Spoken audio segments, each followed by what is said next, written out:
Hello दोस्तों, यदि आप हमारे चैनल से नए जुड़े हैं तो हमारे चैनल एवी लाइव को सब्सक्राइब जरूर करें और अपने दोस्तों में शेयर करें।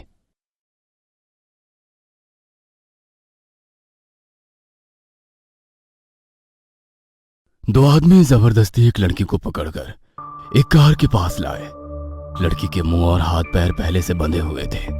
फिर दो आदमियों में से एक ने कार की डिक्की खोली और लड़की को जबरदस्ती ही कार की डिक्की में घुसा दिया। फिर किसी को फोन करके बोला, ठकराल साहब, आपका काम हो गया है, लड़की हमारे कब्जे में है, आगे का क्या करना।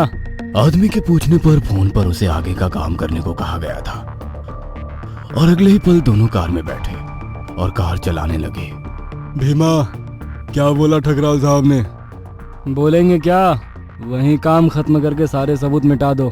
यार, पर इसमें हमारा क्या फायदा, मुट्ठी भर पैसों के लिए इतना बड़ा रिस्क। आखिर तू कहना क्या चाहता है? यही कि जब लड़की को मारना ही है तो फिर क्यों ना इसे कुछ मजा देकर मारे। हाँ, शायद इसी बहाने इसे स्वर्ग नसीब हो जाए। और गाड़ी हवा से बातें करते हुए रात के अंधेरे में गायब हो गई।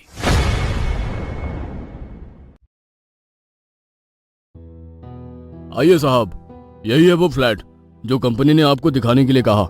अनुज फ्लैट को गौर से देखता हुआ ब्रोकर से बोला, भाई कमाल है, शिमला में ऐसे भी फ्लैट होते हैं, मैं तो कभी सपने में भी नहीं सोचा था।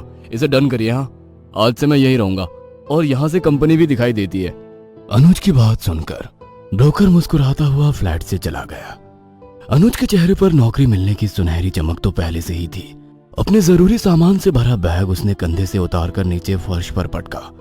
फिर कुछ देर बाद अनुज फ्रेश होने के लिए बाथरूम की ओर चल गया। बाथरूम के अंदर अनुज ने सामने लगे आईने पर नजर डाली और शावर चलाकर नहाने लग गया। नहाने के बाद एक बार फिर जब उसने आईने में देखा तो उसके पैरों तले जमीन खिसक गई। उसे आईने में अपने पीछे 3 लाशें दिखी थी और उनकी आंखों की जगह 2 काले गड्ढे थे कि जान के डर से जब अनुज पीछे मुड़ा तो पीछे कोई भी नहीं था। खुद को अकेला पाकर अनुज की जान में जान आई।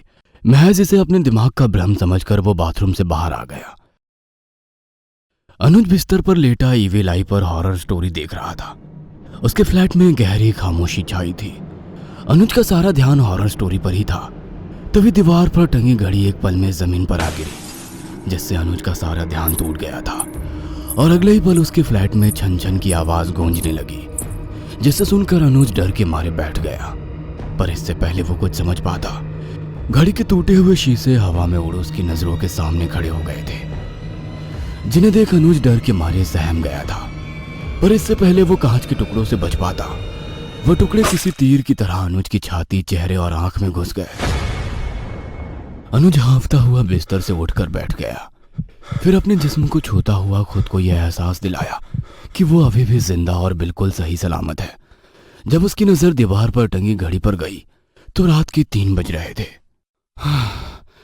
बड़ा गंदा सपना था, सारी नींद हराम हो गई। अनुज खुद से कहते हुए अपना मुंह धोने के लिए बाथरूम की ओर चल पड़ा। तभी उसे बाथरूम के अंदर से किसी लड़की के रोने की आवाज आई, जिसे सुन अनुज के कान खड़े हो गए थे। उसने डरते हुए कहा, कौन है वहां? मैंने पूछा बाथरूम में कौन है? अनुज डरते हुए बाथरूम की ओर चला जा रहा था। उसके मन में इस वक्त ढेरों सवाल जन्म ले रहे थे। उसके सामने एक लड़की की लाश टुकड़ों में पड़ी थी। बाथरूम में चारों तरफ खून ही खून बिखरा हुआ था। अनुज ये सब देख डर के मारे बौखला सा गया। जैसे ही वो पीछे मुड़ा, उसे 2 आदमियों की लाशें हवा में लटकी हुई दिखी। ये वही लाशें थीं जो अनुज ने फ्लैट के बाथरूम में देखी थी। हे भगवान, ये क्या हो रहा है मेरे साथ? बाथरूम में एक लड़की की लाश पड़ी थी और सामने 2 आदमियों की लाश। तभी अनुज ने वापस बाथरूम में घुस दरवाजा बंद कर लिया। वह डर के मारे कांप रहा था। उसे समझ नहीं आ रहा था कि यह सब क्या हो रहा है। वह किसी को मदद के लिए बुला भी लेता, लेकिन उसका फोन बिस्तर पर ही रह गया था। तभी उसे बाथरूम के आईने में एक लड़की की आत्मा दिखी। यह उसी लड़की की आत्मा थी जिसकी लाश अनुज को बाथरूम की जमीन पर दिखाई दे रही थी। कौन हो तुम और मुझे क्यों मारना चाहती हो? मैं तुम्हें मारना नहीं चाहती, लेकिन अगर मैं यहाँ नहीं होती तो तुम अब तक जिंदा से मुर्दा हो चुके होते। पर मेरे साथ ही क्यों? आखिर मेरी गलती क्या है? अनुज ने कांपते हुए उस लड़की की आत्मा से पूछा था। इस पर लड़की बोली, मैं संध्या हूँ, यहाँ के लोकल अखबार में जर्नलिस्ट थी। मुझे मेरा काम बहुत अच्छा लगता था। मैं हमेशा सच का साथ देती थी और काम को ईमानदारी से करती थी। मैंने इस शहर के सबसे बड़े बिजनेस टाइकून के खिलाफ एक रिपोर्ट अपने लोकल अखबार में छाप दी। दरअसल वो अपनी फैक्ट्री में लकड़ी के फर्नीचर का नहीं बल्कि ड्रग्स का धंधा करता था। फर्नीचर की आड़ में ड्रग्स को पूरे देश में सप्लाई करता था। मेरी रिपोर्ट का जब उसे पता चला तो उसने अपने आदमियों को कहकर मुझे अगवा करवाया और मुझे मौत के घाट उतार दिया। मुझे अगवा करवाया और मुझे मौत के घाट उतार दिया। लड़की की बात सुनकर अनुज को भी उसके साथ हुए जुल्म का एहसास हो गया था।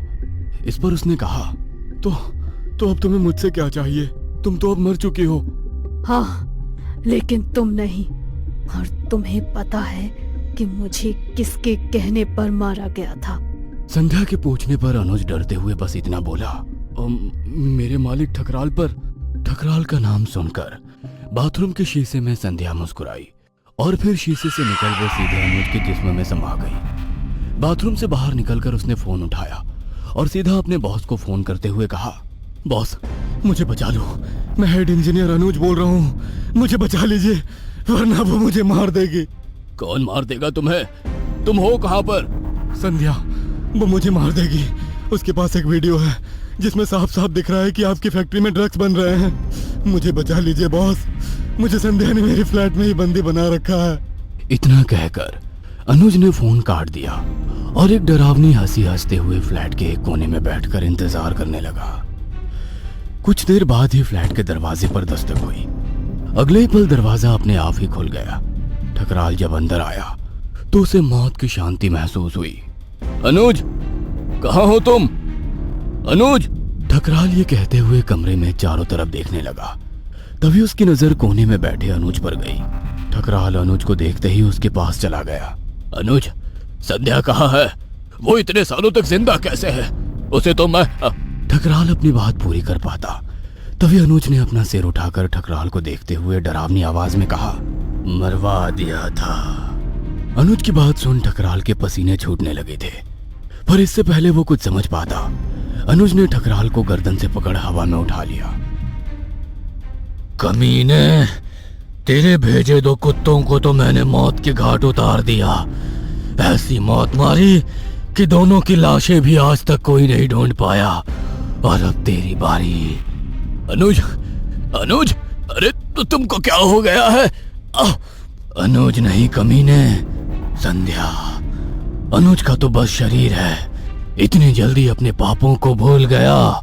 इतना कहकर संध्या की आत्मा अनुज का शरीर छोड़ बाहर आ गई और ठकराल भी जमीन पर आ गिरा। उसे भी संध्या की आत्मा साफ साफ दिखाई दे रही थी, जिसे देख ठकराल उसके पैरों में गिर उससे अपने किए की माफी मांगने लगा। संध्या, मुझे माफ कर दे। मैं तेरी रिपोर्ट पढ़कर डर गया था। अगर ड्रग्स का सबको पता चल जाता तो मेरी कंपनी भी बंद हो जाती और मैं जेल भी चला जाता। इसलिए मैंने अपने आदमियों को बोलकर तुझे अपने रास्ते से हटाया था। पर तेरे आदमियों ने मुझे जान से मारने से पहले मेरा बलात्कार किया। मुझे तब तक नोचा जब तक मैं तड़प तड़प कर मर नहीं गई। पता है उन्होंने मेरे साथ जो अत्याचार किया था वो इसी फ्लैट में लाकर किया था। मरने के बाद बाथरूम में मेरी लाश के टुकड़े किए और मुझे जंगल में जानवरों को खिला दिया। पर मैं वापस आई अपना बदला लेने के लिए। मुझे वो कमीने इसी जगह इसी फ्लैट में अय्याशी करते हुए मिल गए। कमीनों को मैंने इतना तड़पाया, ऐसी मौत दी जिन्हें वो नर्क तक भी नहीं भूल सकते। और अब तेरी बारी है।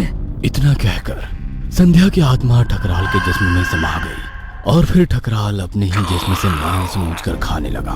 कभी दीवार में अपना सिर मारता तो कभी चाकू से अपने सीने पर अपने किए पाप लिखता। ऐसे ही वो अपने शरीर को काटता और तकलीफ पहुंचाता रहा। ठकराल चिल्लाता रहा, दर्द से तड़पता रहा, मगर संध्या रुकी नहीं। और जब वो अपनी आखिरी सांस ले रहा था तब संध्या की आत्मा उसके शरीर से निकलकर उसके सामने बैठ गई संध्या ठकराल को पल पल मरता देखती रही। ठकराल के मरने के बाद संध्या की आत्मा हमेशा के लिए गायब हो गई। आपको क्या लगता है, आज के जमाने में ईमानदारी से काम करना गुनाह हो गया है? क्या इंसान को पैसे के सामने दूसरे इंसान की जान की कीमत कुछ भी नहीं लगती? कमेंट में हमें जरूर बताएं। आशा करते हैं कि इस वीडियो को 4000 लाइक मिलेंगे। इस वीडियो की सबसे अच्छी कमेंट को हम पोस्ट करेंगे अगले वीडियो में। मिलते हैं ऐसे ही दिल दहला देने वाली डरावनी कहानियां लेकर। तब तक याद रखें, डरना जरूरी है। हेलो दोस्तों, यदि आप हमारे चैनल से नए जुड़े हैं तो हमारे चैनल एवी लाइव को सब्सक्राइब जरूर करें और अपने दोस्तों में शेयर करें